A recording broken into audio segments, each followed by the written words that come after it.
주 안에 복된 새날을 뵙겠습니다. 오늘 화요일 새벽 하나님 말씀은 사무엘상 13장 15절 말씀을 중심으로 성도와 교회는 물량주의를 경계해야 됩니다 라는 제목으로 말씀 은혜를 함께 나누고자 합니다.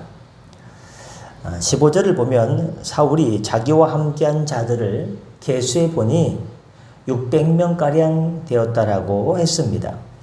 이것은 이스라엘의 상비군의 5분의 1밖에 안 되는 숫자입니다.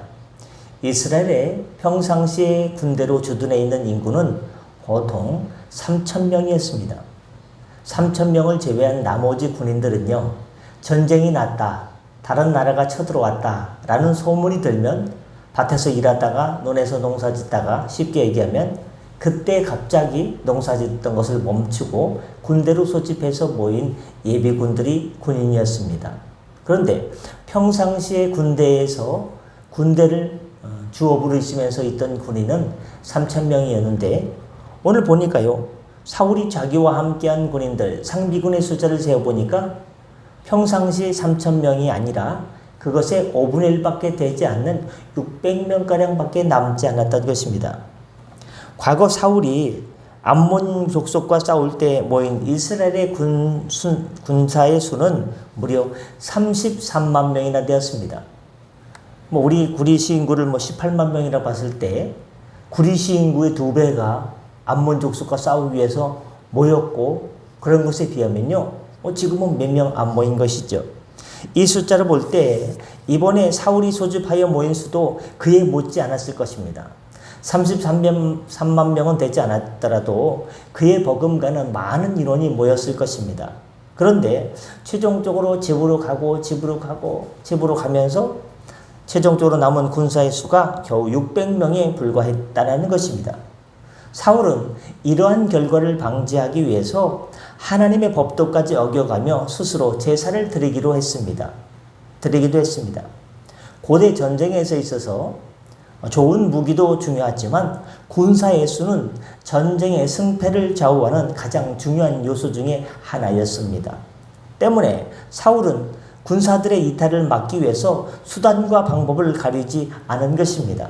그러나 사울이 여기서 결정적으로 간과한 것은 전쟁의 승패가 사람의 많고 적음에 달린 것이 아니라 여호와께 달린 것이라는 사실입니다. 그것은 바로 사무엘상 14장 6절 말씀에 달려 있습니다. 6절 보실까요? 14장 6절. 요나단이 자기의 무기를 든 소년에게 이르되 우리가 이 할례 받지 않은 자들에게로 건너가자. 여호와께서 우리를 위하여 일하실까 하노라. 여호와의 구원은 사람이 많고 적음에 달리지 아니하였느니라 라고 말씀하지 않습니까? 그렇습니다. 아마 오늘 새벽이나 오늘 오전이나 오늘 오후가 지나면요, 이란이 직접 이스라엘을 공격하든지 아니면 저항의 축이라 불리는 후티 반군이나 아니면 헤즈볼라를 통해서 무기를 막 공급하고 그래가지고 공격하든지 아니면 저항의 축과 관련되는 헤즈볼라 또 어디입니까? 후티 반군, 이란 세 개가 합동해서 하든지 하여튼간 분명히 오늘 새벽 지나거나 오늘 오전 오후가 되면요, 늦어도 내일 밤이 되기 전, 새벽 되기 전에 이스라엘을 공격할 거예요. 왜? 자기 땅에서 그런 어떤 그런 테러한 그 사람의 수장을 죽였기 때문에 자기 나라를 공격했다라고 명분을 삼았기 때문입니다. 야, 동시다발적으로 이스라엘을 공격하면 이스라엘이 견뎌낼 수 있을까? 그 우려가 되지 않습니까? 근데 전쟁은 사무엘상 14장 6절에 보면 어떻습니까?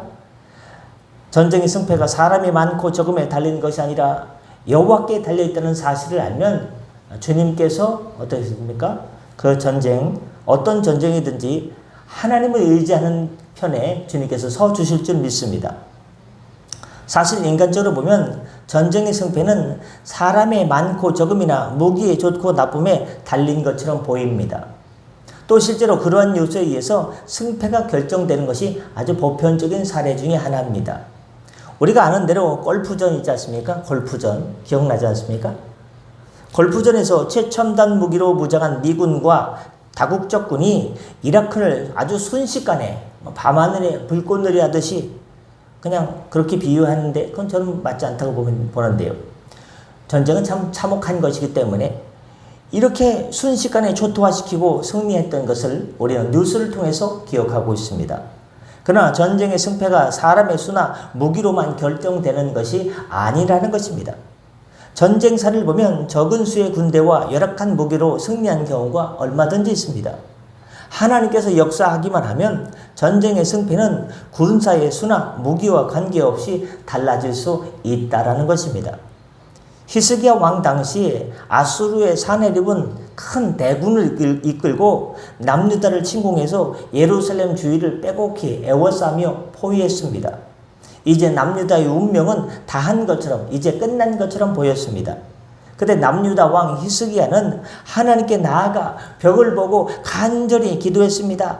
그러자 사네립의 아수르 군사들은 그날 밤 하나님께서 보낸 천사 10명도 아니고 하나님의 사자 1명이 딱 치니까 그날 밤 18만 5천 명이 죽었으며 사네립은 철군할 수밖에 없었습니다. 자고 났더니 18만 5천 명이 죽어버리는 거예요. 하나님께서 보낸 사자 1명에 의해서, 천사 1명에 의해서. 이렇게 전쟁의 승패는 사람의 수에 달린 것이 아니라는 것입니다. 그것은 비단 전쟁에만 해당되는 것이 아닙니다. 모든 일의 성공과 실패는 사람의 수나 재물의 많고 적음 등에 결정되는 것이 아닙니다. 그러나 연약한 인간들의 눈에 보이는 것은 눈에 보이는 것으로 판단하고 그에 따라 행동하니까 안타까운 것입니다. 사실 우리 인간들은 무엇이든지 많으면 좋고 성공한 것처럼 보입니다. 그래서 사람들은 숫자를 상당히 과시합니다. 숫자를 상당히 과시하는 것은 무슨 주의라고 합니까? 물량주의라고 합니다. 그래서 오늘 말씀 제목이 성도와 교회는 물량주의를 경계해야 됩니다라는 제목으로 정한 것입니다. 사람들은 자신의 성공을 과시하기 위해서 많은 재물을 자랑합니다. 어떤 단체는 그 힘을 과시하기 위해서 회원수가 얼마나 되는지를 내세웁니다. 서울대를 비롯한 연고대, 거기에서 동아리 인원수가 제일 많은 데가 300명이 되나요?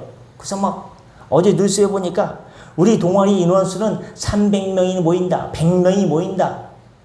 대학교 동아리 인원 중에서 제일 많이 인원이 모인다. 대신에 우리한테 오면은 좋은 데 클럽에 들어가서 좋은 술도 주고 클럽 구경도 시켜주고 좋은 호텔을 잡아가지고 거기서 놀 수 있게 해준다. 아주 학생들을 많이 모집했어요. 그래가지고 거기서 뭘 나눠줬어요? 마약을 조금씩 나눠줬어요. 술 끼운 애들이 뭔지 모르고 조금씩 얻어먹다가요 중독자가 돼가지고 서울대 연고대 머리 최고로 좋다고 한 애들이요 마약에 쪄들어가지고 어제 엄청 걸렸어요. 그냥 무대기로 걸렸어요. 먹고 나니까 마약을 또 먹고 싶어요. 그러다 보니까 돈이 떨어졌으니까 다른 사람을 또 유인해서 데려오면 또 돈을 주니까 그걸로다가 다른 사람을 데려오고 홍보하고 이 대학교 단체 동아리가 이렇게 되어버렸습니다. 안타깝습니다. 우리 단체는 힘이 많다. 회원수가 많다. 비근한 여였지만 세상이 그렇게 돌아갑니다. 유한한 인간으로 어쩔 수 없는 일이라 생각합니다. 그러나 여러분, 앞에서 말했듯이 성공과 실패의 기준은 숫자에 달려있지 않습니다. 그것은 성공과 실패는 하나님 손에 달려있습니다. 내 손 안에 달려있어야가 아니라 하나님 손에 달려있는 것입니다. 하나님께서 계셔야 승리도 성공도 가능한 것입니다. 그런데 안타까운 것은 오늘날 교회와 성도들도 세상 사람들처럼 물량주의에 빠져들어가는 것이 아닌가 심히 우려가 됩니다. 교회들은 모이면 어느 교회 다녀 하면 제일 먼저 묻는 세상적인 말이 있습니다. 몇 명 모여? 몇 명 모이면 교회가 어떻게 흘러가는지 다 알기 때문에 제일 먼저 하는 가장 신뢰적인 말이 몇 명 모인대 거기는? 50명 모여? 100명 모여? 1000명 모여? 많이 모이면 많이 모이네. 적게 모이면 하고 대답을 하지 않습니다. 논평을 하지 않습니다. 교회들은 몇 명 모이냐로 성공적인 교회냐 아니냐를 판단합니다. 성도들은 11절을 얼마나 하느냐로 성공 여부를 말합니다. 여기에 하나님이 들어갈 자리가 없습니다. 모두가 인간 중심적인 것입니다. 그러나 여러분, 말씀 마치고자 합니다. 하나님께서 함께하지 않으면 그 모든 것은 모래 위에 세운 집과 마찬가지라는 것입니다. 모래 위에 세운 집이 바람이 불거나 이렇게 흔들리면요 금방 폭삭 주저앉습니다. 그것들은 시련의 바람이 불고 고난의 홍수가 닥치면 여지없이 무너질 수밖에 없습니다. 블레셋의 군대를 보고 온 이스라엘 백성들이 숨거나 도망친 것과 같은 상황에 이르게 됩니다. 그러므로 우리는 물량주의에 빠져서는 안 됩니다. 비록 가진 것이 아무것도 없을지라도 밭에 소출이 없고 무화과나무 열매가 없고 포도밭에 포도가 없으며 우리의 외양간에 소가 없으며 양도 없고 염소도 없다 할지라도 난 여호와 하나님 한 분만으로 만족하리. 난 여호와 하나님 한 분만으로 나는 살아간다는 고백이 있을 때 그 하박국, 영적 하박국 선지자의 고백이 있는 그 성도에게 주님께서 함께하여 주셔서 결국에 승리의 길로 이끌어 주시게 될 줄 믿습니다. 기도하겠습니다. 은혜의 주님, 이사야서 31장 1절 말씀을 기억합니다. 도움을 구하러 애굽으로 내려가는 자들은 화 있을진저 그들은 말을 의뢰하며 병거의 많음과 마병의 심히 강함을 의지하고 이스라엘의 거룩한 자를 앙고치 아니하며 여호와를 구하지 아니한다라고 탄식하고 있습니다.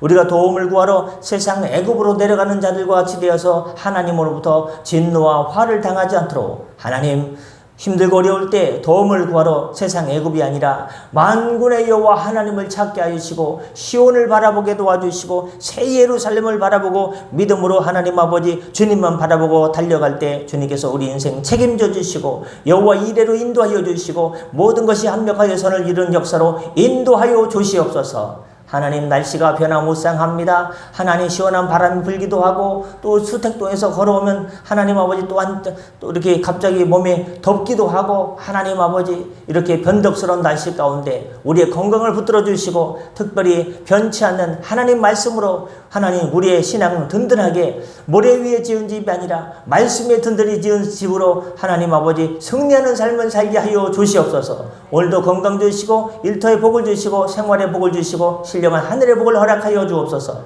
감사하며 축복하며 예수님의 이름으로 기도드립니다. 아멘. 다 같이 자유 기도하시고 편하게 들어가시겠습니다.